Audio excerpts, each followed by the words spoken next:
Just a moment. First, though, Congress is on a long weekend, but they're still working on getting pay raises for themselves. If they get it, it would be the first time in 10 years.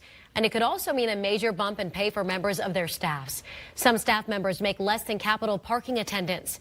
Raquel Martin has this story from our Washington bureau.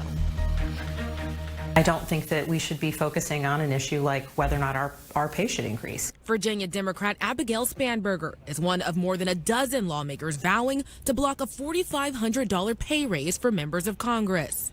Right now, most lawmakers make $174,000 a year. Spanberger says Congress should be focusing instead on passing policy reforms. I am putting the needs of my constituents and the priorities of my constituents ahead of anything that is focused solely on me. But Republicans and Democratic lawmakers who support the raise argue this isn't about them, but about their staff.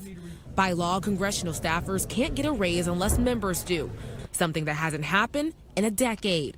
Even though staffers often research and write the bills that lawmakers propose, on average, they only make about $50,000 a year. And that's not much in one of the country's most expensive cities. And frankly, we have constituents across our districts in our country who are struggling to make ends meet. While Spanberger may not agree, the idea is still gaining traction.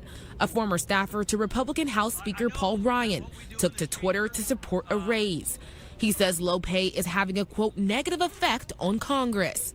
House Majority Leader Democrat Steny Hoyer agrees, saying he'll continue to strive for higher pay to attract the, quote, best and brightest. Hoyer put this week's pay raise vote on hold so that he and Republican leaders can gather support.